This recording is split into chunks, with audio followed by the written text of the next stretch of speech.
तो जम्मू कश्मीर में एनआईए का छापा, करीब आधा दर्जन जगहों पर एनआईए की छापेमारी। जम्मू, कठुआ, सांबा और अन्य इलाकों में एनआईए की छापेमारी की जा रही है। कई अहम सुराग हाथ लगे हैं। लश्कर तैयबा का संदिग्ध आतंकवादी भी गिरफ्तार किया गया है। सूत्रों के मुताबिक घर से काफी आपत्तिजनक सामान भी बरामद किया गया है।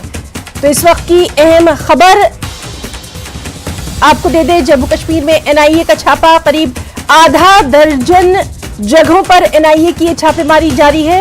जम्मू, कठुआ, सांबा और अन्य इलाकों में एनआईए की छापेमारी की जा रही है और जो हमारे सूत्र हैं वो बता रहे हैं कि कई अहम सुराग इस छापेमारी में एनआईए के हाथ लगे हैं। लश्कर तैयबा का संदिग्ध आतंकवादी भी गिरफ्तार किया गया है। घर से काफी आपत्तिजनक सामान भी बरामद किया गया है। इस वक्त एनआईए ने यहाँ खड़िका तालाब से कई अहम जो हैं जो सबूत इकट्ठे किए हैं, उन सबूतों को इस गाड़ी में डाल के ले जाया जाएगा, उसको खंगाला जाएगा, उसको देखा जाएगा। कई अहम सबूत जो डिजिटल सबूत है, उसके अलावा काफी सामान जो है वो लश्कर तैयबा के आतंकवादी के घर से मिला है एनआईए को। अब इसको उसके बाद जो है ये जाना जाएगा कि ये जो सामान है, हालांकि ये आप देख सकते हैं गाड़ी में ये सामान डाल दिया गया है और इसमें कई अहम सबूत हैं। इस गाड़ी में कई डिजिटल जो सबूत जो हैं इस एनआईए के हाथ लगे हैं, उसके अलावा भी कई अन्य सबूत एनआईए के हाथ लगे हैं और जिससे एक अहम लीड जो है इस वक्त एनआईए को मिली है।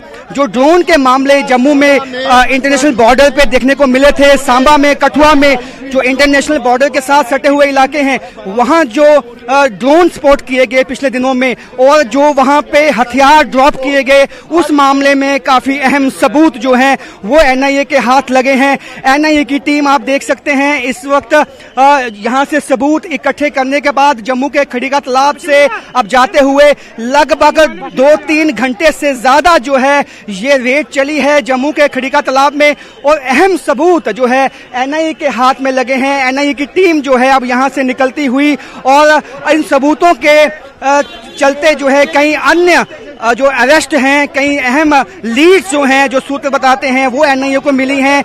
जो आतंकवाद का मॉड्यूल है जम्मू में, उसको बस्ट करने में काफी अहम साबित होने वाले हैं ये सबूत।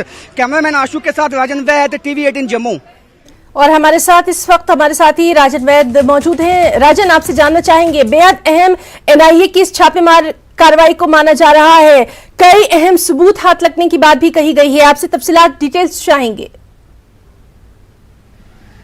जी बिल्कुल, मैं आपको बता दूं जहां मैं अभी मौजूद हूं ये फैजल का मकान है मेरे पीछे। इसी मकान से जो है आज एनआईए ने इस मकान में रेड किया है और काफी अहम सबूत जो 2 बैग थे हमने देखा वहां लेके जाते हुए एनआईए को, और ये बताया गया है जो सूत्रों के हवाले से है कि कई जो आपत्तिजनक सामान है वो यहां से मिला है। और ये आपको बता दूं कि कुछ दिन पहले ही फैजल की अरेस्ट हुई थी, वो एलईटी के साथ संबंधित जो है वो पाया गया था और उसके बाद जो उससे पूछताछ की गई, उसके बाद ही एनआईए की टीम उसके जम्मू स्थित जो उसका मकान है खड़िका तालाब में वहां पहुंचा और यहां से तकरीबन 2 से 3 घंटे तक जो है एनआईए ने यहां पे रेड किया। इसके अलावा भी कई अन्य इलाके जो है सांबा में, कठुआ में, जो इंटरनेशनल बॉर्डर जहां पास है वहां भी एनआईए ने रेड्स की हैं। इस तरह की जो है इंफॉर्मेशन पहुंची है। जी। और ये जो रेड्स की गई हैं वो की गई हैं जो ड्रोन स्पॉट किए गए इंटरनेशनल बॉर्डर के पास, और वहां से जो है वहां से जो स्टिकी बॉम्ब भेजे गए थे पाकिस्तान की तरफ से या अन्य ऐसा सामान भेजा गया था, विस्फोटक भेजा गया था, उसी संबंधित में जो है ये रेड्स की गई हैं। और जो 2 बैग हैं उसमें भी जो सूत्र बताते हैं कि कुछ जो है स्टिकी बम से संबंधित कुछ चीजें हो सकती हैं। हम पुख्ता तौर पे अभी नहीं कह सकते हैं क्योंकि इसकी पुष्टि नहीं की है, लेकिन ऐसे 2 बैग जो है इस घर से उन्होंने लिए हैं। और मैं आपको बता दूं कि इसके साथ साथ जो जम्मू और कठुआ के इलाके हैं वहां पे इस तरह की रेड्स की गई हैं, क्योंकि पिछले काफी दिनों से पुलिस इसकी तलाश में थी कि जब पाकिस्तान की तरफ से ड्रोन भेजे जाते हैं और विस्फोटक भेजा जाता है, उसको इकट्ठा करने के लिए कौन से वो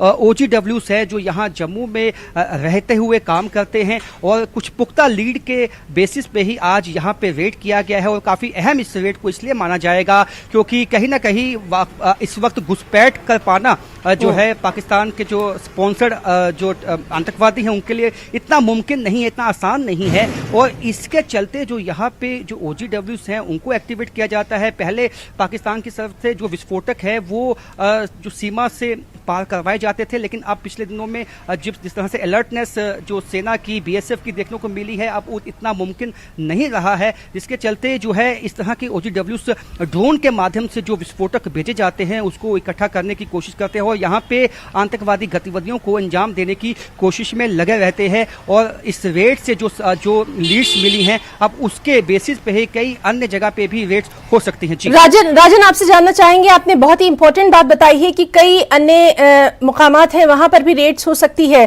कौन कौन सी अहम ऐसे जगह हैं जहां पर NIA की छापेमारी की गई है या आगे की जाने वाली है? इसके ताल्लुक से हमारे सूत्र क्या कुछ खबर दे रहे हैं? जी बिल्कुल, सूत्र ये बताते हैं कि ये कश्मीर घाटी में भी इस तरह की कई रेड्स हुई है। किश्तवाड़ में, भद्रवाह में भी, हालांकि ये अनकंफर्म्ड रिपोर्ट्स है, लेकिन जो हमारे सोर्सेज बताए हैं उन्होंने बताया है कि कई जगह पे जम्मू, सांबा, कठुआ के अलावा भी कई जगहों पे जो है इस तरह की रेड्स हुई हैं। और इसका साफ मतलब ये है कि NIA के पास स्पेसिफिक इनपुट्स हैं, उनके पास लीड्स हैं और कई तरह इस तरह की इनपुट्स आ रही थी कि पाकिस्तान इस कोशिश में है कि किसी भी तरह यहाँ विस्फोटक भेजा जाए। और ये ड्रोन के मामले हमने आपको याद होगा सांबा इंटरनेशनल बॉर्डर पे, कठुआ के इलाके में और अखनूर तक जो है ये ड्रोन जो है वो पाए गए थे, जिसके साथ विस्फोटक लगा हुआ था जो भेजे गए थे यहाँ पे। उसको कलेक्ट करने का काम होता है यहाँ जो उनके आतंकवादी होते हैं, उनके OGWs होते हैं, और ऐसे में तमाम जगहों पे एक साथ रेड किया गया। ये सबसे अहम बात यहाँ पे निकल के ये आती है कि एक साथ रेड किया गया है ताकि किसी को भी ये मौका नहीं दिया गया है कि वो कुछ छुपा सके या भाग जाए। एक स्पेसिफिक इनपुट पे एक साथ जो रेड किया गया है, तो ये साफ दिखाता है कि स्पेसिफिक इनपुट्स जो है NIA के पास इस वक्त है, जिसके चलते इन तमाम इलाकों में जो है बिल्कुल। तो आगे क्या कुछ NIA की कार्रवाई रहती है, क्या कुछ उसमें और निकलकर सामने आता है, इस पूरे मामले पर लगातार हमारी नजर बनी रहेगी। राजन वैद, आपका बहुत बहुत शुक्रिया अदा करना चाहेंगे तमाम तर जानकारी